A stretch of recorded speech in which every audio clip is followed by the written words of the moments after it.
आ रही है। हम लोग स्टार्ट करते हैं। आज हमने जनरल पैथो का पोर्शन करना।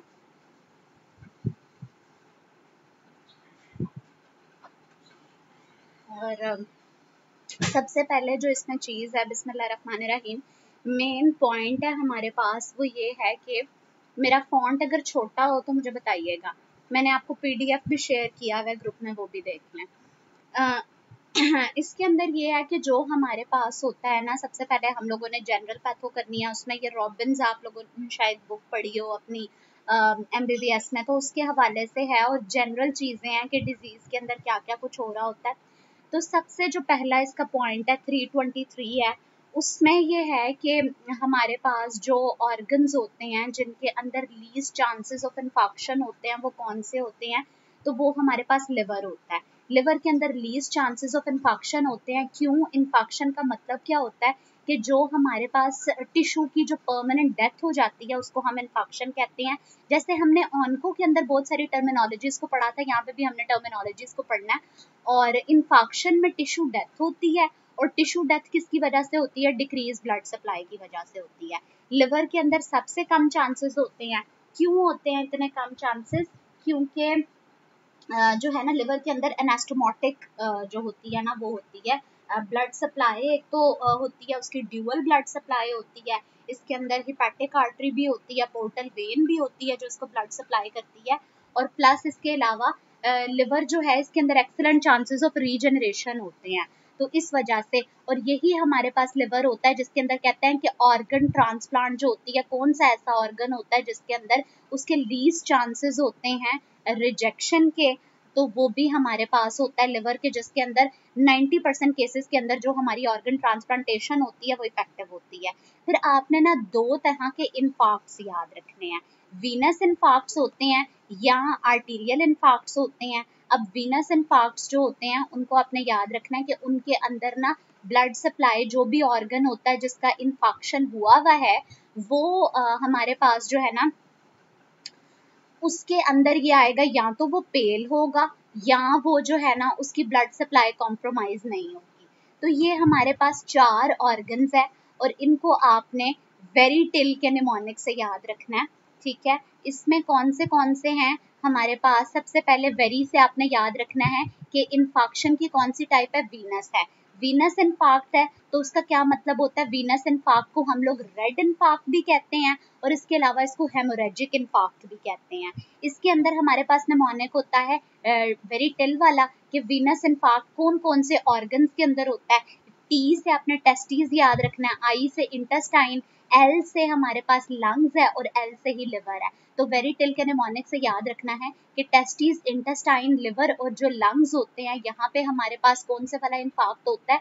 वीनस इन्फार्क्ट होता है। और वो किस तरह का होता है? रेड कलर का होता है, और उसके अंदर हेमोरेजिक होता है। इसके अलावा एक दूसरा भी हमारे पास इन्फार्क्ट होता है जो आर्टीरियल इन्फार्क्ट होता है, या उसको हम लोग वाइट इन्फार्क्ट कहते हैं, क्योंकि वो पेल और एनीमिक सा होता है। अगर उसके अंदर जिस ऑर्गन की ब्लड सप्लाई कॉम्प्रोमाइज होती है, वो बिल्कुल पेल होता है हमारे पास। और उसको आप लोगों ने किस तरह से निमोनिक से याद रखना है?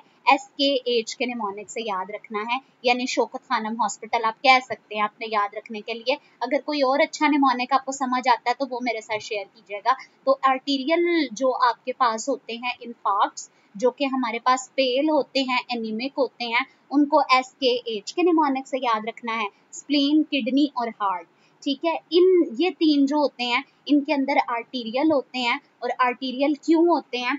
क्योंकि यहाँ पे हमारे पास एंड आर्टीरियल ब्लड सप्लाई होती है। यहाँ पे अगर एक ही आर्टरी है और उसका अगर इन्फेक्शन हो गया है, तो फिर उसके अंदर कोई सेकेंडरी ब्लड सप्लाई, कोई एनास्टोमोटिक ब्लड सप्लाई जो है वो नहीं आनी। तो 2 तरह के इन्फार्क्ट है, वीनस इन्फार्क्ट है, आर्टीरियल इन्फार्क्ट है। वीनस के अंदर टेस्टीज, इंटेस्टाइन, लिवर और लंग आ जाएगा। आर्टरीज के अंदर आपकी जो है ना, वो स्प्लीन, किडनी और हार्ट आ जाएगी। फिर इसके बाद आपने डिफरेंसेस को याद रखना है। इन्फार्क्ट क्या होता है? टिश्यू डेथ हो जाती है, जैसे हम मायोकार्डियल इन्फेक्शन की बात करते हैं। उसके अलावा एक चीज होती है इस्कीमिया। इस्कीमिया का मतलब होता है कि ब्लड सप्लाई कॉम्प्रोमाइज हुई है लेकिन अभी तक टिश्यू डेथ नहीं हुई है। पेशेंट अगर उसको पेल इन्फार्क्ट है, तो पेल इन्फार्क्ट किस में होता है? आर्टीरियल इन्फार्क्ट को भी पेल इन्फार्क्ट कहते हैं और वो हार्ट के अंदर होता है। तो उसके अंदर कौन कौन से हमारे पास स्ट्रोक्स होने के चांसेस होते हैं? एम्बोलिक और इस्कीमिक स्ट्रोक्स होते हैं। ये दो टाइप होते हैं कि जहाँ पे कोई क्लॉट बनता है, कोई थ्रोम्बस बनता है और फिर वो मोबिलाइज हो जाता है और फिर वो जो है ना ब्रेन के वेस्कुलेचर को इन्वॉल्व कर लेता है। फिर उसके बाद लिवर जो है ना, ये लीस्ट लाइकली इन्फेक्टेड होता है। अभी मैंने आप लोगों को बताया कि इसके एक्सेलेंट चांसेस ऑफ रीजनरेशन होता है, इसकी ड्यूअल ब्लड सप्लाई होती है, हिपैटिक आर्टरी और पोर्टल वेन होती है। फिर उसके बाद हमारे पास रेड इन्फार्क्ट्स जो होते हैं, ये कहाँ पे इनकाउंटर्ड होते हैं? उन जगहों पे जहाँ पे डबल सर्कुलेशन होती है, ठीक है। जहाँ पे सिंगल सर्कुलेशन होगी या एंड आर्टीरियल सर्कुलेशन होगी, तो वहां पे हमारे व्हाइट इन्फार्क्ट्स होंगे। तो व्हाइट इन्फार्क्ट्स हमारे या पेल इन्फार्क्ट्स जो होते हैं वो कौन कौन से रीजन्स के अंदर होते हैं, ये आप लोगों ने बताना है। फिर हेमोरेजिक इन्फार्क्ट जो होते हैं, most typically is present in one of the following condition. तो इसके अंदर लंग आ जाता है विद द पल्मोनरी थ्रोम्बोएम्बोलिज्म। उसके अंदर हमारे पास हेमोरेजिक इन्फार्क्ट होते हैं लंग्स के अंदर। फिर आपकी जो नेक्रोसिस होती है, दो तरह की सेल डेथ की टाइप्स होती हैं, एक नेक्रोसिस होती है और एक अपोप्टोसिस होती है। नेक्रोसिस क्या होती है? ये होती है एक्सीडेंटल सेल डेथ होती है as a result of a trauma. और अपोप्टोसिस क्या होती है? प्रोग्राम सेल डेथ होती है। अब नेक्रोसिस की हमारे पास जो है ना 3 टाइप्स होती हैं। या तो ये कोआगुलेटिव नेक्रोसिस होती है, या ये लिक्विफेक्टिव नेक्रोसिस होती है, या ये हमारे पास तीसरी कौन सी नेक्रोसिस की टाइप होती है? कोआगुलेटिव नेक्रोसिस, लिक्विफेक्टिव नेक्रोसिस और तीसरी कौन सी टाइप होती है? फैट नेक्रोसिस होती है। इसके अलावा फिब्रिनॉइड नेक्रोसिस भी हो सकती है। तो ये जो आपने अभी मेन एग्जांपल याद रख लेनी है, और बार बार आप लोगों से यही पूछा हुआ होता है कि किसमें कौन सी टाइप की नेक्रोसिस हो रही है। तो इसमें आप लोगों ने ये याद रखना है कि जो हमारे पास ब्रेन है और जो एब्सिसेस होती हैं, जहाँ पे कोई इन्फेक्शन होता है, वहां पे कौन सी होती है? लिक्विफेक्टिव नेक्रोसिस होती हैं। जो हमारे सॉलिड ऑर्गन्स होते हैं, जैसे किडनी है, हार्ट है, एड्रिनल ग्लैंड्स है, वहां पे कौन सी होती है? कोआगुलेटिव नेक्रोसिस, यानी कोआगुलेट हुआ होता है सारा मैटर। और लिक्विफेक्टिव में क्या होता है कि टिश्यू डेथ होती है, तो वहां पे हमें व्हाइट कलर का डेब्रिस नजर आ रहा होता है।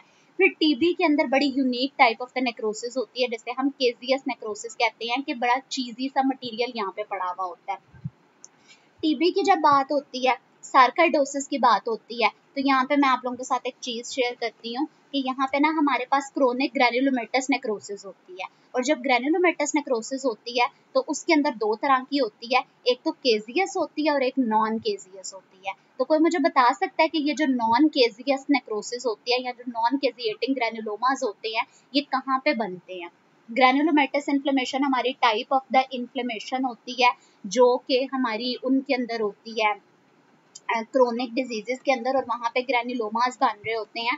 और जो ग्रैन्युलोमास होते हैं ना, ये इनका स्ट्रक्चर मैं आप लोगों को दिखाती हूँ किस तरह के होते हैं। कि इनके अंदर सेंटर के अंदर हमारे मैक्रोफेजेस होते हैं। वो मैक्रोफेजेस जब इनलार्ज्ड होते हैं तो वो एपिथेलॉइड सेल्स के अंदर कन्वर्ट हो जाते होते हैं। एपिथेलॉइड सेल्स जो होते हैं, वो हमारे पास जब मल्टीपल एपिथेलॉइड सेल्स फ्यूज करते हैं तो वो हमारे पास बना देते हैं मल्टी न्यूक्लिएटेड जाइंट सेल्स। और मल्टी न्यूक्लिएटेड जाइंट सेल्स में क्या होता है कि यहाँ पे एक सेल होता है और उसके अंदर मल्टीपल न्यूक्लियाई होते हैं। तो इसके सेंटर के अंदर हमारे एपिथेलॉइड सेल्स होते हैं। जैसे हम सेंटर से पेरिफेरी की तरफ मूव करते हैं तो वहां पे मल्टी न्यूक्लिएटेड जाइंट सेल्स आते हैं। उससे बाहर हम चलते हैं तो लिम्फोसाइट्स आ जाते हैं। और लिम्फोसाइट्स क्यों आते हैं? क्योंकि ये क्रोनिक हमारी जो इन्फ्लेमेशन होती है उसकी टाइप होती है। एक्सेलेंट यार, आप लोग तो आप बहुत एक्टिव है माशाल्लाह। पेपर की लगता है टेंशन हो गई है काफी। Doctor Sabiha, doctor Bakhtawar, doctor Fatima, doctor Maryam, sarcoidosis के अंदर नॉन केजिएटिंग होते हैं ग्रैन्युलोमास, और केजियस नेक्रोसिस जो होती है ये हमारी टीबी के अंदर होती है। बाकी ये जो रेड इन्फार्क्ट है वेरिटेल के निमोनिक से आपने याद रखना है, testis, intestine, liver and lungs. और जो है हमारे पास मजीद क्या है? हाँ, टीबी के अंदर कैजिएटिंग होगी। Excellent doctor Aska. और सार्काइडोसिस। अब कैजिएटिंग का क्या मतलब है कि उसके अंदर ना सेंटर के अंदर चीजी मटेरियल होता है, डेब्रिस होता है। जैसे यहाँ पे आपको नजर आ रहा होगा, जो नीचे मैंने ग्रैन्युलोमा शो किया है, तो यहाँ पे क्या है कि व्हाइट कलर का चीजी मटेरियल है सेंटर के अंदर, नेक्रोसिस के अंदर। तो टीबी के अंदर ये होता है। और जो सार्काइडोसिस होती है उसके अंदर नॉन कैजिएटिंग ग्रैन्युलोमा होते हैं। It's a type of inflammation जिसे हम लोग क्या कह रहे होते हैं कि कैजिएटिंग जो है ना वो हमारे पास होती है। फिर उसके बाद हम मजीद आगे चलते हैं। इसमें ये होता है कि पैंक्रियाज में और पैंक्रियाटाइटिस में कौन सी होती है। अब फैट नेक्रोसिस की भी आगे से टाइप होती है, मल्टीपल टाइम्स ये सवाल आया होता है कि जो हमारे पास होती है ना, दो जगह पे फैट नेक्रोसिस होती है, पैंक्रियाज में होती है और दूसरी जगह पे कौन सी पे होती है, ब्रेस्ट में होती है। तो फैट नेक्रोसिस की हमारे पास 2 टाइप्स होती हैं। एक ट्रोमेटिक फैट नेक्रोसिस होती है जो ब्रेस्ट के अंदर होती है, और एक होती है इंजाइमेटिक फैट नेक्रोसिस जो कि पैंक्रियाज में होती है। फिर फिब्रिनॉइड नेक्रोसिस कहाँ पे होती है, ये आपकी ब्लड वेसल्स के अंदर होती है फिब्रिनॉइड नेक्रोसिस। फिर उसके बाद कौन सी होती है, सार्काइडोसिस में नॉन केजिएटिंग ग्रेन्युलोमास बन रहे होते हैं। फिर ये आपकी ये चीज आप लोगों ने याद रखनी है, ये इतना कोई कॉमनली आज सवाल नहीं है लेकिन वैसे ये पूछा हुआ होता है। हमारी जो होती है ना ब्लड वेसल्स, और पर्टिकुलरली जो मीडियम साइज्ड वेसल्स होती हैं, ये वो होती हैं जो सबसे ज्यादा हमारी हाइपरटेंशन के अगेंस्ट काम कर रही होती हैं। ठीक है, इसके अंदर ना इस वॉल की हमारे पास 3 लेयर्स होती हैं, इंटिमा, मीडिया और एडवेंटिशिया। जब हमारे पास, और ये किससे मिल के बनी हुई होती हैं, इसमें स्मूथ मसल सेल्स होते हैं, इसमें कनेक्टिव टिश्यूज होते हैं, इसके अंदर और चीजें कंपोनेंट्स आ रहे होते हैं। अगर हमारे पास इस वॉल की वीकनेस हो जाए, जैसे कनेक्टिव टिश्यू डिजीजेस में होती है, जैसे मार्फान सिंड्रोम में होती है, तो वेस्कुलर वॉल की डायलिटेशंस बन जाती होती हैं, जिन्हें हम लोग क्या कहते हैं, एन्यूरिज्म कहते हैं। और अगर ये प्रेशर फर्दर एक्सटेंड करे तो ये जो हमारी वेसल वॉल होती है ये रप्चर भी हो जाती होती है, जिसको हम लोग क्या कहते हैं कि एओर्टिक डायसेक्शन डेवलप हो गई है। तो यहाँ पे आप लोगों से पूछा हुआ होता है कि टाइप ऑफ द नेक्रोसिस कौन सी होती है, इसको आप लोगों ने याद रखना है कि ये जो एओर्टिक डायसेक्शन के अंदर होती है ये कौन से वाली होती है, सिस्टिक मीडियल नेक्रोसिस होती है। तो ये एक सवाल है जो कि इतना ज्यादा कॉमनली आस्क नहीं है। फिर आपके पास 2 तरह की गैंग्रीन होती है। मुझे कोई बंदा बता सकता है कि डायबिटीज के अंदर कौन सी टाइप होती है, गैंग्रीन की। गैंग्रीन क्या होता है कि ये भी टिश्यू डेथ होती है और इम्पेयर्ड जो है ना ब्लड सप्लाई की वजह से होती है, वेस्कुलर इनसफिशिएंसी की वजह से होती है। इसकी आगे से जिसको हम वेस्कुलोपैथी भी कह रहे होते हैं, 2 इसकी टाइप्स होती हैं, ड्राई होती है और वेट होती है। ठीक है, और इनके अंदर वेट के अंदर कुछ हमारे टॉक्सिन्स प्रोड्यूस हो रहे होते हैं, ड्राई के अंदर हमारा जो है ना वो कॉम्प्रोमाइज हुआ हुआ होता है। तो यही मैं आप लोगों का कंफर्म करना चाह रही थी और आप लोगों का एक यहाँ पे कंफ्यूजन दूर करनी है कि जो ड्राई गैंग्रीन होती है डायबिटीज के अंदर, ड्राई डायबिटीज ड्राई, आपने ये याद रखना है, डी से डायबिटीज है और डी से ड्राई है। और जो फुट होता है ना उसके अंदर कैसी होती है, क्योंकि जब सुपर एडेड इन्फेक्शन होता है तो फर्दर वहां पे लिक्विफेक्शन होती है, तो वहां पे वेट गैंग्रीन होती है। डायबिटीज के अंदर क्या होता है, वेस्कुलर इनसफिशिएंसी होती है। डी से ड्राई है और डी से डायबिटीज। खाली डायबिटीज का पूछा होगा ड्राई गैंग्रीन होगी। अगर फुट के अंदर अल्सर्स बने हुए हैं या डायबिटिक फुट डेवलप हो गया है या इस तरह की चीजें हो गई हैं तो उसके अंदर फिर वेट होता है, जहाँ पे सुपर इन्फेक्शन भी होता है। फिर उसके बाद हमारे पास आता है polyarteritis nodosa. Polyarteritis nodosa is a type of vasculitis pan जिसे हम कहते हैं। इसका किसी को पता है कि किसी एक बहुत इंपॉर्टेंट इन्फेक्शियस डिजीज है उसके साथ भी इसका कोरिलेशन होता है। ठीक है, पैन से हमने इसको याद रखना है। तो जो पैन होता है या पान होता है वो हर एज के लोग खाते हैं। ठीक है, तो इसमें एक ही एमसीक्यू आ रहा होता है कि ये ना डिफरेंट एजेस की और डिफरेंट टाइप की ब्लड वेसल्स को इन्वॉल्व करता है और उनके अंदर सेल डेथ कॉज करता है, जो कि हमारे पास कौन सी होती है, फिब्रिनॉइड नेक्रोसिस हम उसको कह देते होते हैं। फिब्रिनॉइड नेक्रोसिस किसमें होती है, वेसल्स में होती है, वेस्कुलाइटिस के अंदर होती है। और ये हम पान हर एज के लोग खाते हैं, तो ये डिफरेंट एजेस की वेसल्स को इन्वॉल्व कर रही होती है। तो हमने ये टोटल जो है ना 4 टाइप्स पढ़ ली, फैट, कोगुलेटिव, लिक्विफेक्टिव और फिब्रिनॉइड। कोगुलेटिव का आपको पता है कि ये आपके जो है ना सॉलिड ऑर्गन्स के अंदर होगी, और इसके अंदर जो है ना आपके पास आता है हार्ट आ जाता है, एमआई बहुत कॉमन है, तो उसके अंदर पूछा हुआ होता है कि type of necrosis in MI कौन सी होती है, तो वो कोगुलेटिव नेक्रोसिस होती है। इस तरह का सारा सिनेरियो देखे कि एक पेशेंट आपके पास आया है, क्रशिंग सबस्टर्नल चेस्ट पेन है जो कि जो है ना रेडिएट कर रही थी जॉ में, और उसके अलावा उसमें और फिर उसके डी डायमर्स भी वो बता सकते हैं कि उसके जो है ना कार्डियक बायोमार्कर्स भी रेज थे। तो अल्टीमेटली उन्होंने सारा डायग्नोसिस बताया होता है एमआई का, और टाइप ऑफ द कोआगुलेशन पूछी हुई होती है। फिर इसके बाद ये आ जाता है हार्ट और किडनी में। ठीक है, स्प्लीन, किडनी, हार्ट की जहाँ पे भी बात आएगी तो कोआगुलेटिव नेक्रोसिस आ जाएगा।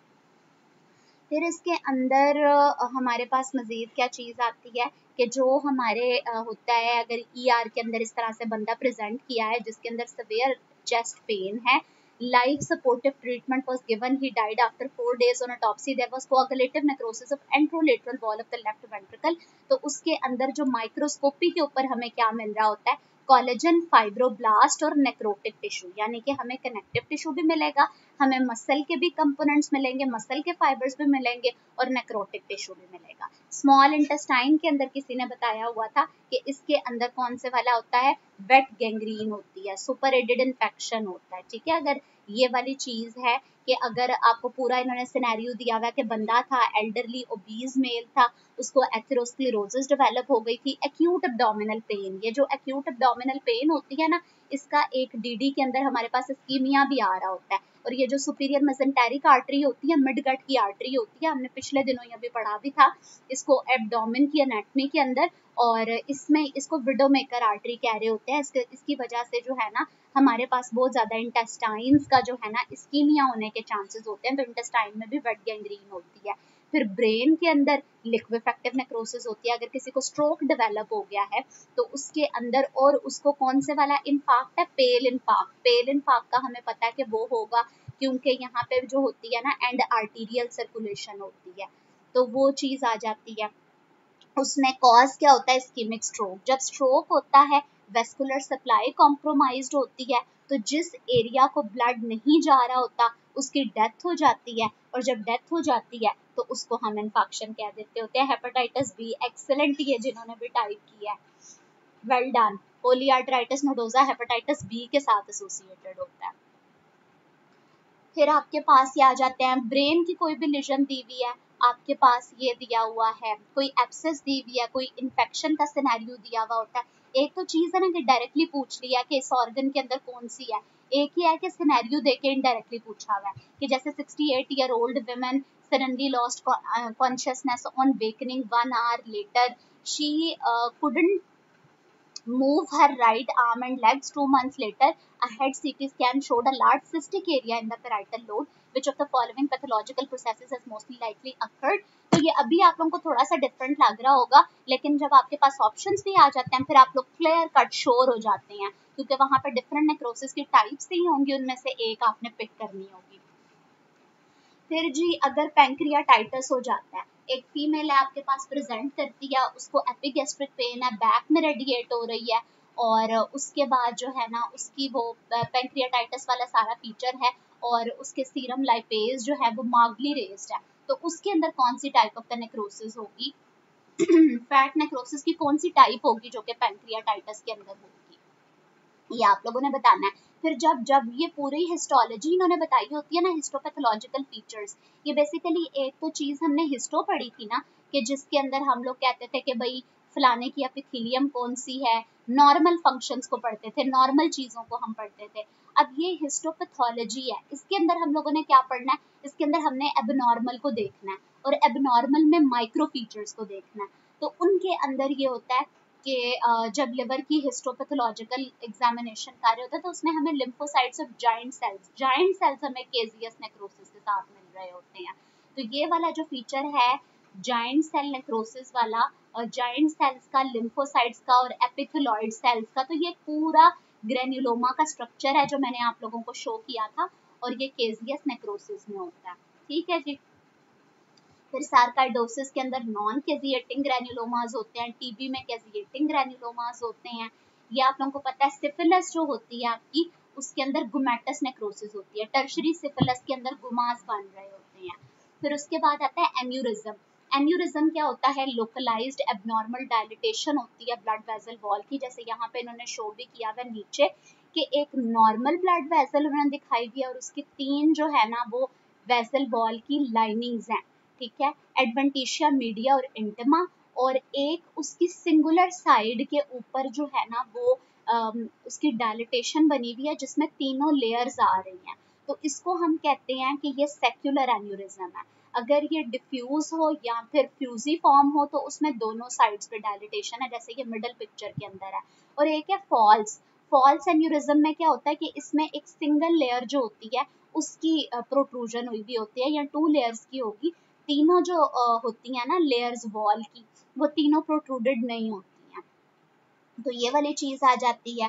फिर हमारे पास बड़े फेमस, हाँ जी, टीबी के अंदर, टीबी में हमारी कैजियस नेक्रोसिस होती है, क्रोनिक ग्रेन्युलोमेटस इन्फ्लेमेशन होती है, गुमेटस नेक्रोसिस जो होती है ये सिफिलिस में होती है।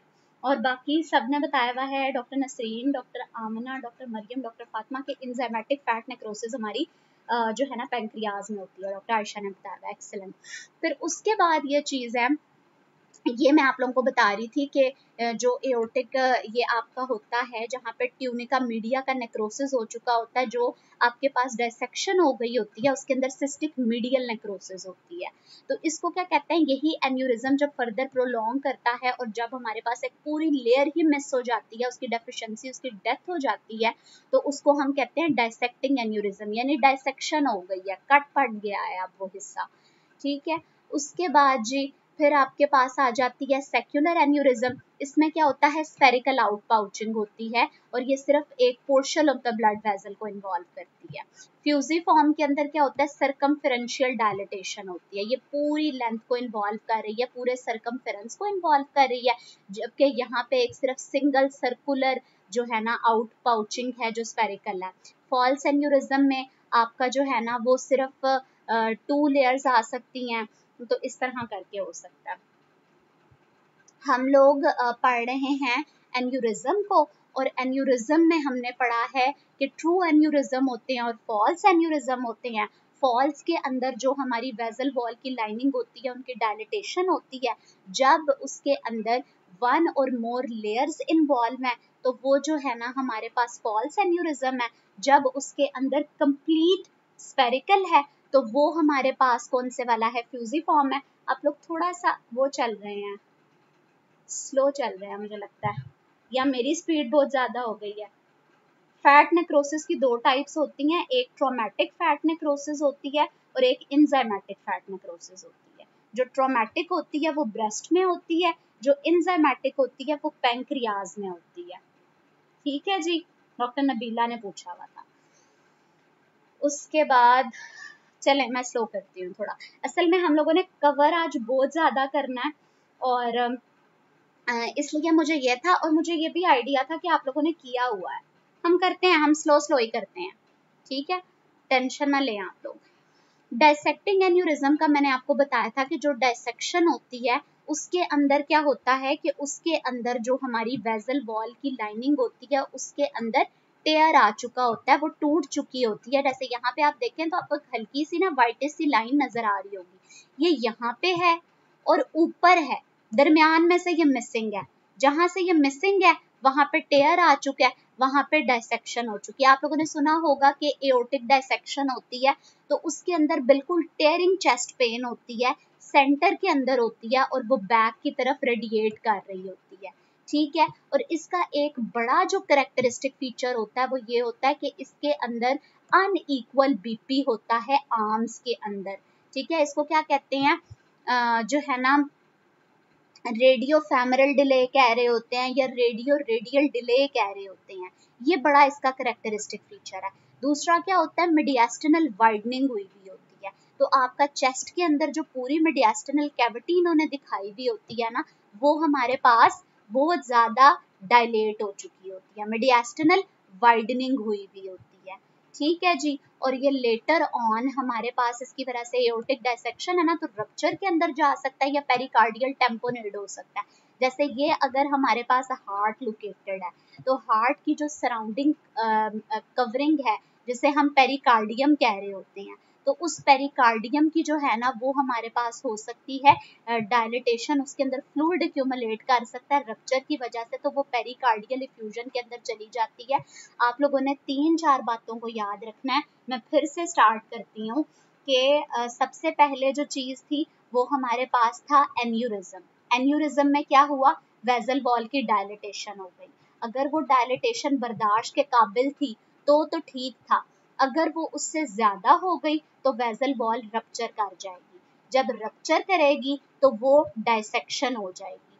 डायसेक्शन अगर ज्यादा सवेयर होगी तो वो हमारे पास क्या करेगी, हमारे पास वो जो है रप्चर हो सकती है, पेरिकार्डियल टेम्पोनेड कॉज कर सकती है और उसकी वजह से डेथ भी हो सकती है। इसकी सडन क्रशिंग पेन होती है, टेयरिंग चेस्ट पेन होती है और इसका जो मोस्ट करेक्टरिस्टिक फीचर है वो ये है कि unequal BP in the arm होता है। फिर एसोसिएशन का मैं बताती होती हूँ कि ये बहुत इंपॉर्टेंट है आपके सीपीएसपी के पॉइंट ऑफ व्यू से कि ये जो एओर्टिक डायसेक्शन है या ये जो एओर्टिक एन्यूरिज्म है ये हमारे मार्फान सिंड्रोम के साथ एसोसिएटेड होता है, जो कि हमारा कनेक्टिव टिश्यू डिसऑर्डर है।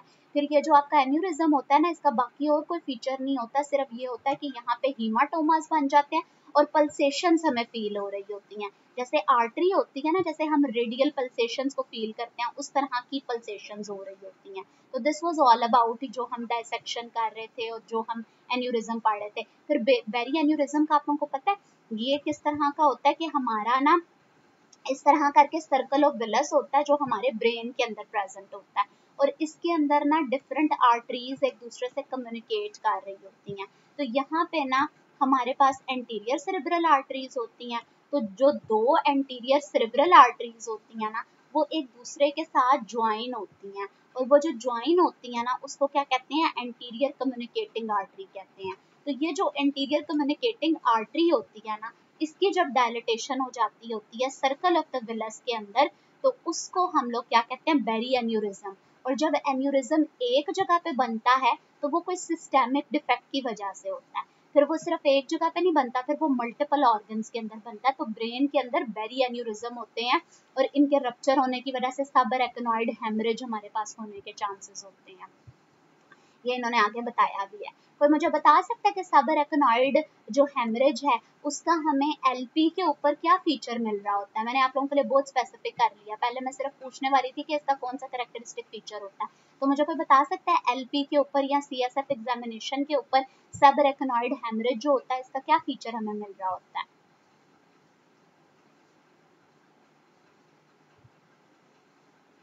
Blood stain CSF, excellent, amazing, blood stain CSF होता है।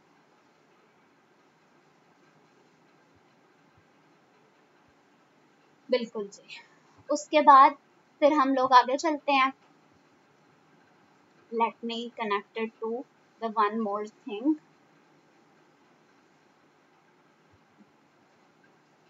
किसी ने पूछा भी हुआ था, इसमें जो टेयर आ रहा होता है ना एओर्टिक डायसेक्शन में वो इंटिमा के अंदर आता है। जो इनर मोस्ट लेयर होती है वो मोर प्रोन टू प्रेशर होती है और उसके अंदर सबसे ज्यादा चांसेस होते हैं। फिर उसके बाद मीडिया, फिर उसके बाद एडवेंटिशिया, फिर एब्डोमिनल एओर्टिक एन्यूरिज्म होता है। इसके हवाले से भी आप लोगों को कंफ्यूजन हो रही थी कि किस जगह पे होते हैं। तो इसकी एक लोकेशन होती है कि T12 से लेकर L3 के लेवल तक ये आ सकते हैं, लेकिन जो इनकी मोस्ट कॉमन लोकेशन होती है वो beyond the origin of the renal artery होती है। L2 के लेवल से नीचे जो है ना इनके ज्यादा चांसेस होते हैं, लेकिन अगर T12 से L3 वाली या L2 वाली ऑप्शन भी आपके पास होती है तो आप लोगों ने उसको प्रेफर करना। ठीक है जी। उसके बाद फिर आपके सिफिलिटिक एन्यूरिज्म बन सकते हैं जो टर्शरी सिफिलिस के अंदर होते हैं।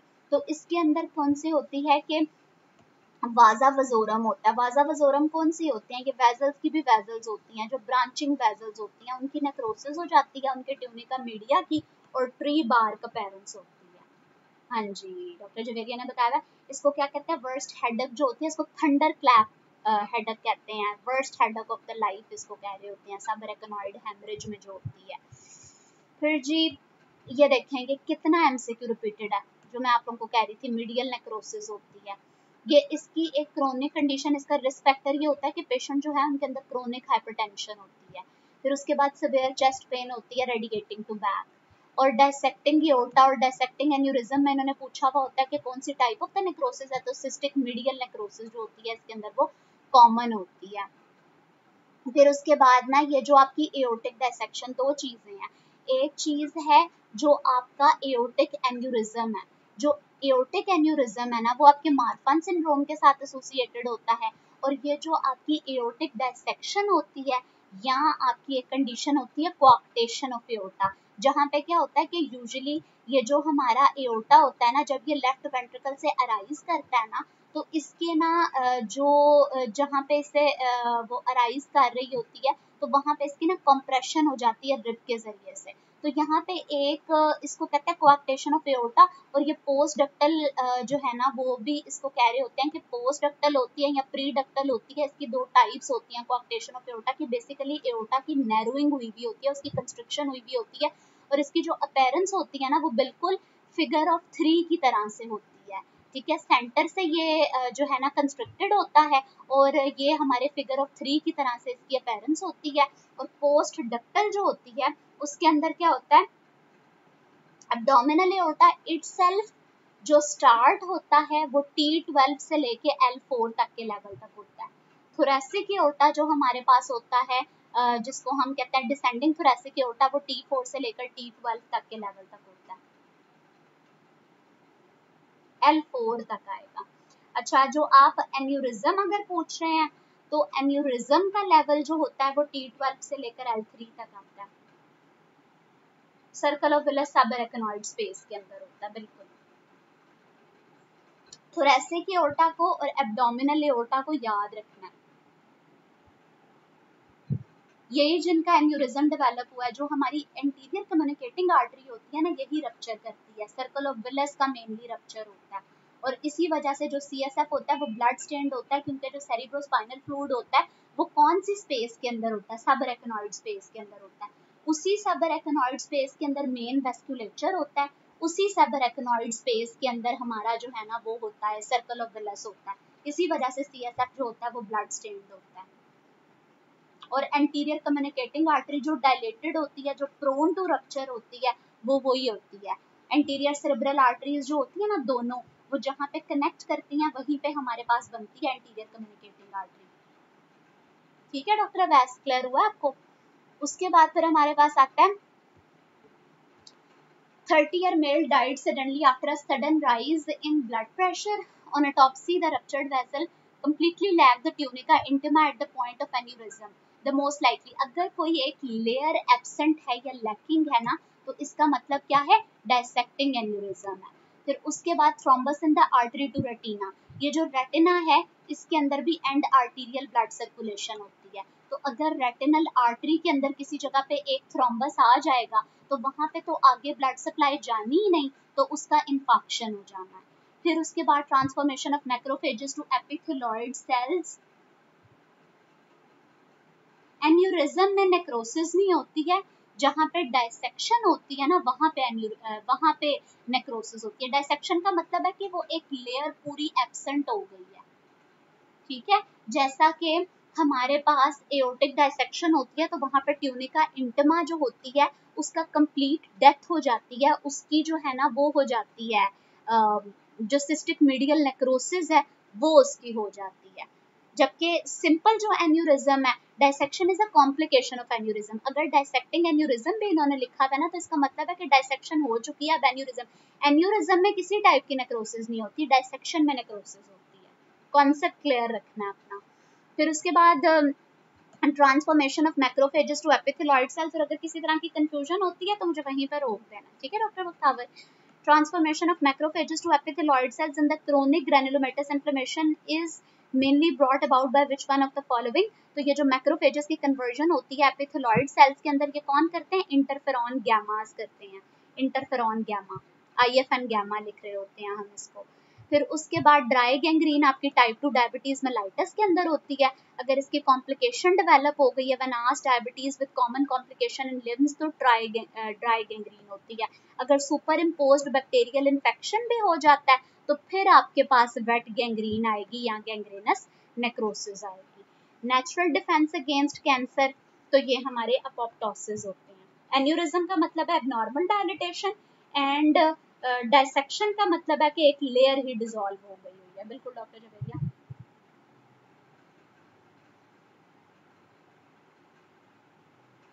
बेरी एन्यूरिज्म में वही होगी, बल्कि बेरी एन्यूरिज्म में नहीं होगी, जब सब अरेकनॉइड हेमरेज होगा उस वक्त होगी।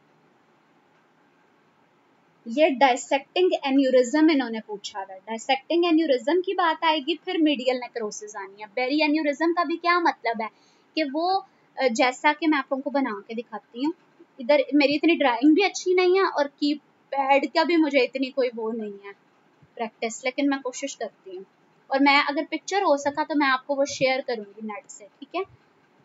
इसके अंदर ना इस तरह करके डायलिटेशन डेवलप होती है। लाइक ये दो अगर आप कंसीडर करें कि एंटीरियर सेरेब्रल आर्टरीज हैं, तो इनके दरमियान में जो एंटीरियर कम्युनिकेटिंग आर्टरी है उसमें इस तरह करके डायलिटेशन डेवलप हुई है। लेकिन जब तक किसी लेयर का नेक्रोसिस नहीं हो जाएगा, जब तक कोई लेयर एब्सेंट नहीं हो जाएगी, जब तक ये रप्चर डेवलप नहीं हो जाएगा, रप्चर डेवलप होगा तो फिर हम ऐसे एज कह देंगे। फिर उसके बाद अपोप्टोसिस आ जाती है। आगे आगे चलते हैं। अपोप्टोसिस में सेल डेथ होती है, प्रोग्राम सेल डेथ होती है। और जब हमारे कैंसर होता है तो उसके अंदर क्या होता है कि अपोप्टोसिस डिफेक्टिव हो जाती है, अपोप्टोसिस नॉर्मली हो ही नहीं रही होती है। तो उसके अंदर क्या होता है कि सेल्स जो होते हैं वो नेचुरली डिस्ट्रॉय नहीं हो रहे होते, जो वीकेंड सेल्स होते हैं या डैमेज या डिरेंज होते हैं सेल्स, वो कॉन्टिन्यूसली प्रोलिफरेट करते रहते हैं। फिर उसके बाद हमारे पास आ जाती है कि इसके अंदर दो आ जाते हैं, वो बैक्स एंड बैक और BCL2 जो एंटी अपोप्टोटिक और प्रो अपोप्टोटिक होते हैं रिगार्डिंगली, वो आ जाते हैं। काउंसिल मैन बॉडीज, ये आपकी नाम वाली जो पैथोलॉजीज है ना बहुत इंपॉर्टेंट है। जैसा कि काउंसिल मैन बॉडीज आपके वायरल हेपेटाइटिस के अंदर बन रही होती हैं और येलो फीवर के अंदर भी बन रही होती हैं। फिर उसके बाद जो है ना क्रोमोसोमल और हार्मोनल थेरेपी और रेडियोथेरेपी डन। तो ये जो हम लोग कीमोथेरेपी करते हैं इसके अंदर हम लोग क्या करते हैं, अपोप्टोसिस करवाते हैं। जो डैमेज सेल्स हैं, जो डीनेचर्ड सेल्स हैं, उनको हम जानबूझ के मार देते हैं और वहां पे हम एक्टिवेशन किसकी करते हैं, कैस्पेसिस की करते हैं। काउंसिलमैन बॉडीज जो होती हैं ये अपोप्टोटिक फिगर्स होती हैं। 28-year-old mail with the history of jaundice and raised ALT। ALT को याद रखना आपने, सॉरी, ALT को याद रखना है कि L और काउंसिलमैन बॉडीज का L, ये सारे L वायरल के हवाले से हैं। मतलब बेसिकली ये हमारे LFTs में आ रहे होते हैं और इनमें अगर ALT रेज्ड होगा तो इसका मतलब है कि वायरल हेपेटाइटिस है। अगर AST रेज्ड होगा तो वो किस चीज को इंडिकेट करता है कि अल्कोहलिक हेपेटाइटिस है। ठीक है, साथ साथ सारा कोरिलेट भी हम करते जा रहे हैं कि कौन कौन सी बातें हो रही हैं।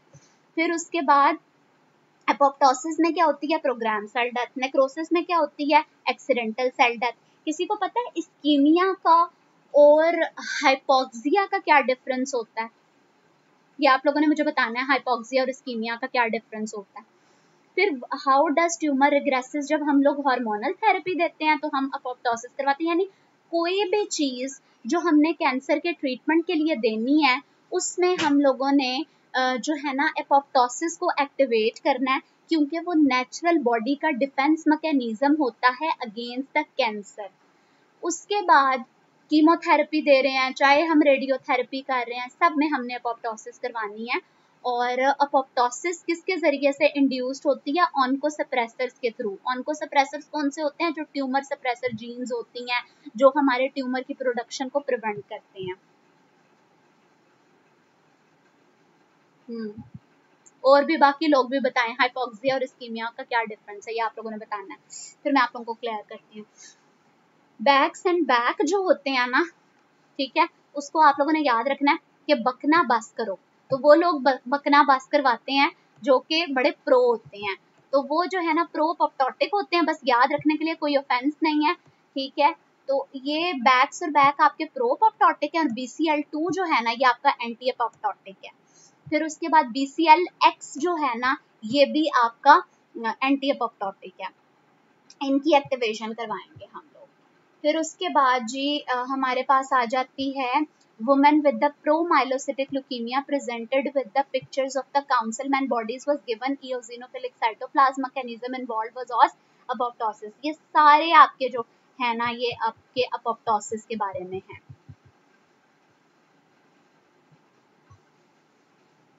फिर आपके ना ये आते हैं कोआगुलेशन के पाथवेज आते हैं। दो तरह के पाथवेज होते हैं, एक्सट्रिंसिक पाथवे होते हैं, इंट्रिंसिक पाथवे होते हैं।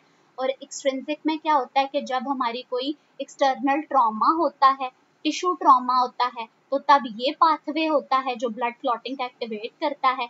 जब इंटरनल वेस्कुलर वॉल की कोई इंजरी होती है उस वक्त आपका इंट्रिंसिक पाथवे जो होता है वो डिफेक्टिव एक्टिवेट हो जाता होता है। तो इंट्रिंसिक लंबा होता है, एक्सट्रिंसिक छोटा होता है, ठीक है जी। और इसमें क्या बात होती है कि जो है ना इंट्रिंसिक के अंदर 1972 से आपने याद रखना है 279 एंड 10, ये जो 1972 वाले होते हैं, ये कौन से कोआगुलेशन फैक्टर्स होते हैं? जो विटामिन के डिपेंडेंट कोआगुलेशन फैक्टर्स होते हैं।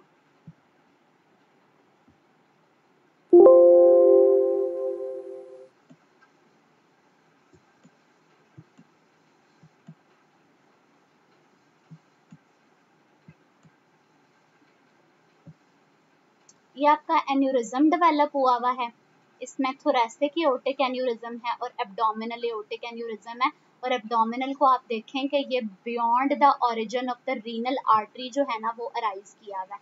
यहाँ पे एक पिक्चर मैंने रखी थी, होप सो वो यहाँ पे हो, पाथवे के बारे में थी, ये जो इंट्रिंसिक और एक्सट्रिंसिक पाथवेज होते हैं।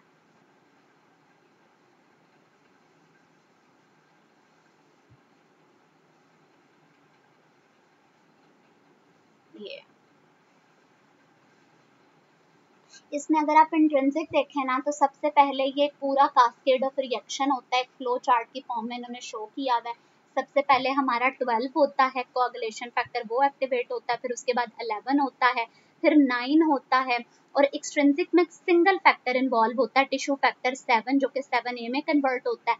ठीक है, ये वाले जो सारे दोनों पाथवेज होते हैं ये कन्वर्ज करते हैं, आगे से इनके सारे कॉमन स्टेप्स होते हैं कि जो 10 होता है उसकी कन्वर्जन 10A के अंदर होती है, और फिर वो जो 10A होता है वो प्रोथ्रोम्बिन को थ्रोम्बिन में कन्वर्ट करवाता है, और थ्रोम्बिन जो होता है ना इटसेल्फ ये फिब्रिनोजन को फिब्रिन के अंदर कन्वर्ट करवाता है। तो बेसिकली क्या होता है कि जो हमारा क्लॉटिंग का मैकेनिज्म होता है वो इस तरह से होता है कि उसमें एक प्लेटलेट प्लग बनता है, फिर उसके अंदर आके कोआगुलेशन फैक्टर्स जो होते हैं वो हमारे पास बना रहे होते हैं सिस्टम, और जब वो सारा कुछ हो जाता है तो उसके अंदर फिब्रिन जो होता है ना उसके मैशवर्क्स जो होते हैं वो आते हैं और वो उसको फर्दर इंटेग्रेट करते हैं, तो वो सेकेंडरी जो है ना वो कोआगुलेशन प्लग बन जाता है। इंट्रिंसिक पाथवे उस वक्त एक्टिवेट होता है जब ब्लड वेसल वॉल को कोई इंटरनल इंजरी होती है, कोई उसका एक्सटर्नल किसी टिश्यू फैक्टर के साथ जो है ना वो एक्सपोजर नहीं होता। एक्सट्रिंसिक उस वक्त होता है जब बॉडी को कोई फॉरेन जो ब्लड वेसल होती है उसको कोई फॉरेन ट्रॉमा होता है,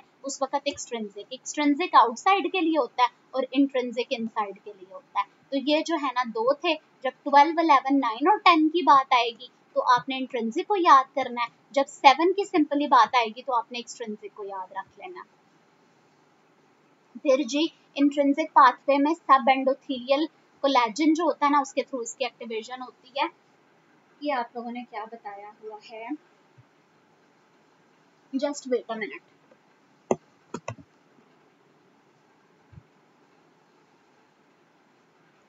हाँ जी, हाइपोक्सिया के अंदर डिक्रीज्ड ऑक्सीजन होती है और इस्कीमिया में डिक्रीज ब्लड सप्लाई होती है ओवरऑल, यानी जब ब्लड के सारे कंपोनेंट्स ही नहीं ना मिल रहे, जैसा कि न्यूट्रिशन भी कोई नहीं मिल रही या कोई इलेक्ट्रोलाइट्स भी नहीं मिल रहे हैं, किसी तरह का ब्लड का कोई कंपोनेंट भी नहीं मिल रहा, डिक्रीज ब्लड सप्लाई है, तो वो इस्कीमिया।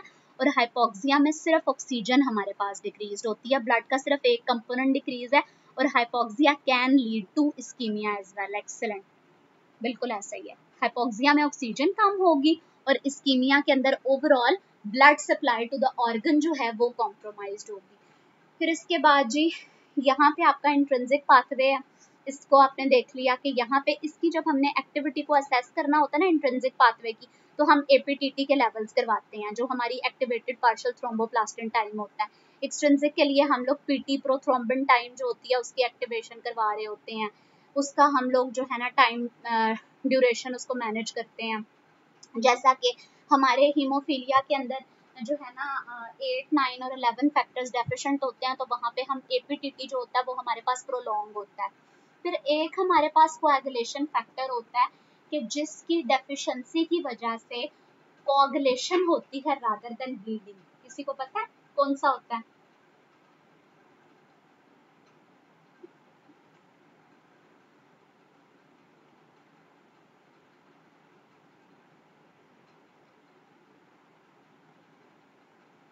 मेन पॉइंट नंबर 328 क्या है?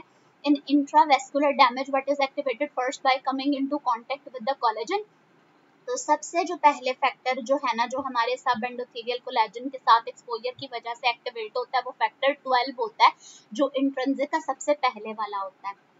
अगर किसी इन्होंने एक सिनेरियो दिया हुआ है कि laceration on the girl's finger which when in contact with exposed basement membrane kinin and platelet aggregation is activated, which of the following factor is responsible। तो हेजमैन फैक्टर होता है जिसे फैक्टर 12 भी कहते हैं, और ये हमारे पास इंट्रावेस्कुलर कोआगुलेशन के लिए रिस्पॉन्सिबल होता है, और सबसे पहला उसका कंपोनेंट भी होता है, जैसे आप लोगों ने बताया भी हुआ है। मैंने पूछा था कि इंट्रिंसिक फैक्टर के अंदर सबसे पहला जो वो पाथवे होता है उसके अंदर सबसे पहले वाला कौन से वाला होता है, हमारा जो कोआगुलेशन फैक्टर होता है वो फैक्टर 12 होता है, हेजमैन फैक्टर। वो बड़ा स्ट्रॉन्ग सा मैन होता है, हेजमैन, ठीक है, इससे याद रख लेना है। फिर उसके बाद जो है ना, कौन सा फैक्टर ड्यूरिंग प्रेगनेंसी जो है वो डिक्रीज हो जाता होता है, वो हमारा एंटी थ्रोम्बिन 3 होता है। किसी को पता है एंटी थ्रोम्बिन 3 का दूसरा नाम क्या होता है? आसानी हो जाती है इन तरह की चीज़ों से। एंटी थ्रोम्बिन 3 जो होता है हमारा। फिर सारे कोआगुलेशन पाथवे का मेन क्रक्स क्या है कि हमने फिब्रिनोजन को फिब्रिन के अंदर कन्वर्ट करना होता है, जो हम सारा करवा रहे होते हैं। फैक्टर्स की कन्वर्जन एक दूसरे के अंदर हो रही होती है, एंड रिजल्ट होता है फिब्रिनोजन की कन्वर्जन इनटू फिब्रिन। और अगर किसी बंदे को फैक्टर 9 की डेफिशिएंसी हो जाती है तो हमने उसको एफएफपीज देने होते हैं। अगर किसी को फैक्टर 8 की डेफिशिएंसी होती है तो 8 और 13 सबसे पहला जो हमारा इनिशियल कंपोनेंट होता है ना, वो एफएफपीज ही होते हैं, जो हम कोआगुलेशन फैक्टर की डेफिशिएंसी के अंदर देते होते हैं। फिर फैक्टर 8 अगर हमारे पास अवेलेबल ना हो तो ये क्रायोप्रेसिपिटेट होता है, जिसके अंदर फैक्टर 8 और 13 होते हैं, ठीक है, ये होता है, ये हमने देना होता है। फिर उसके बाद स्टुअर्ट फैक्टर कौन सा होता है, ये फैक्टर 10 होता है। फिर उसके बाद जी हमारे पास factor involved in the endothelial injury repair, उसको प्लेटलेट कहते हैं। मैंने आप लोगों से दूसरा नाम पूछा था एंटी थ्रोम्बिन 3 का, ये आप लोगों ने बताना है, जिसने इसको एक्टिवेट करना हो नेचुरली। तो हमारी बॉडी के अंदर नेचुरल एंटीकोएगुलेंट कौन सा होता है? यूजुअली हमारी बॉडी के अंदर ना एंटीकोएगुलेंट मैकेनिज्म इफेक्टिव होता है कि ताकि हमारा ब्लड क्लॉट ना कर जाए, वेजल्स के अंदर वो रन करता रहे। तो हमारी बॉडी के अंदर नेचुरल एंटीकोएगुलेंट होता है, हेपरिन होता है, और उसी का मेन मैकेनिज्म होता है, ये भी पूछा हुआ होता है कि एंटी थ्रोम्बिन 3 को वो एक्टिवेट करता है। फिर जी ये प्रोटीन सी, एस और फैक्टर 10, 9, 7 एंड 2 जो है ये विटामिन के डिपेंडेंट होते हैं। इसको आप 1972 के निमोनिक से याद रख सकते हैं, ये सारे विटामिन के डिपेंडेंट फैक्टर्स होते हैं। और विटामिन के इटसेल्फ उसको कौन इनहिबिट करता है? विटामिन के को, विटामिन के की गैमा कार्बोक्सिलेशन को भी हमारे पास एक ड्रग होती है, एक एंटीकोएगुलेंट होती है जो कि इनहिबिट कर रही होती है। फिर उसके बाद जी पीटी हम लोग जॉन्डिस के अंदर कर रहे होते हैं, ये सारी हेमाटोलॉजी वाली चीजें हैं। एंटी थ्रोम्बिन 3 के थ्रू ही हमारा हेपरिन काम करता है, और हेपरिन ही हमारा नेचुरल एंटीकोएगुलेंट होता है। टिश्यू फैक्टर होता है फैक्टर 7 जो होता है। फिर उसके बाद हमारे पास आता है पीटीटी। पीटीटी क्या होता है? जो पीटी ट्रेनर होता है वो हिप एक्सरसाइजेस करवा रहा होता है और वो 8 to 2 करवाता है। एपीटीटी इंट्रिंसिक पाथवे के लिए, पीटी जो है वो किसके लिए होता है? एक्सट्रिंसिक पाथवे के लिए। तो वॉर जो हुई थी वो 1972 में हुई थी, उससे आपने याद रख लेना है। फिर जी उसके बाद हमारे पास हमने ओरल एंटीकोएगुलेंट्स की अगर एक्टिविटी को चेक करना है तो वारफरिन की एक्टिविटी के लिए हम लोगों ने INR is greater than PT को प्रेफर करना है, ठीक है जी। अगर हमारे पास आए ना ऑप्शंस के अंदर INR भी हो, पीटी भी हो, और हमने वारफरिन की एक्टिविटी को मॉनिटर करना है तो हम INR के थ्रू कर रहे होते हैं। फिर जो फीमेल होती है, जो हमारी प्रेग्नेंट पेशेंट होते हैं, उनके अंदर हम लोगों ने हेपरिन देना होता है, क्योंकि जो वारफरिन होता है ये प्लेसेंटा को क्रॉस कर लेता है और ये जो है ना वो करता होता है, टेराटोजेनिक इसके इफेक्ट होते हैं। तो इस वजह से हमने IV हेपरिन देना होता है, इसको आप याद रख सकते हैं। Heparin keeps the baby happy, ठीक है, heparin keeps the baby happy. फिर उसके बाद FFPs की जरिए से ही हम वारफरिन की टॉक्सिसिटी को ट्रीट करते हैं। किसी को पता है हेपरिन का एंटीडोट कौन सा है? वारफरिन का एंटीडोट होता है विटामिन के।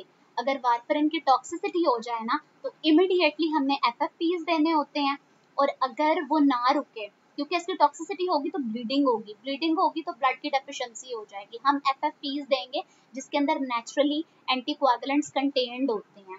तो हम कोगुलेशन फैक्टर्स होते हैं जिसके अंदर इमीडिएटली हम FFPs देते हैं। लॉन्ग टर्म के लिए हम दोनों देते हैं, विटामिन के भी और FFPs भी, क्योंकि विटामिन के उसका अप्रोप्रिएट एंटीडोट है। सिमेटिडीन कहाँ से आया? सिमेटिडीन तो वो होता है हमारे पास H2 रिसेप्टर एंटागनिस्ट होता है। उसका इसके साथ रिलेशनशिप होता है, वो वारफरिन के इफेक्ट्स को प्रोलॉन्ग कर रहा होता है, क्योंकि वो साइटोक्रोम P450 एंजाइम इनहिबिटर होता है।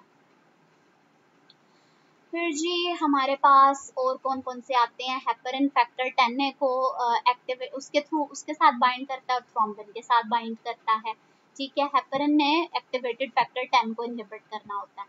ये जो हिस्टामीन होता है, हेपरिन और प्रोटीएज जो होते हैं, ये जो हमारे कौन से होते हैं, ये एलर्जिक साइटोकाइंस हैं। ये जो हमारे डिफरेंट होते हैं इम्यून मीडिएटेड रिएक्शंस उनके अंदर आ रहे होते हैं, तो ये कहाँ से रिलीज होते हैं, मास्ट सेल से। फिर उसके बाद similarly between the low molecular weight heparin and heparin, ये दोनों फैक्टर 10A पे एक्ट करते हैं, तो इसका हेपरिन के एक्शन को नहीं भूलना। हेपरिन इंपॉर्टेंट है कि ये दो चीजों को इनहिबिट करता है, एंटी थ्रोम्बिन 3 को भी इनहिबिट करता है, और उसके साथ साथ जो हमारा फैक्टर 10A होता है उसको भी इनहिबिट करता है, ठीक है। मैं अभी ये लिंक एंड कर रही हूँ, मैं आप लोगों को दूसरा लिंक शेयर करती हूँ, फिर आप लोग उसको ज्वाइन कीजिएगा, ठीक है। थोड़ा सा आप लोगों का ब्रेक भी हो जाएगा। बिल्कुल doctor Ayesha, doctor Maryam, doctor Nasreen, doctor Zuberia, doctor Nabeela, doctor Arooj, doctor Azka, doctor Sania, doctor Awais, आज तो भाई बहुत ज़्यादा लोग बड़े अच्छे रिस्पॉन्स दे रहे हैं। Well done, amazing. अभी हम लोग स्टार्ट करते हैं दूसरा वाला, इसको एंड करते हैं, और मैं आप लोगों को लिंक शेयर कर देती हूँ। जज़ाकल्लाह।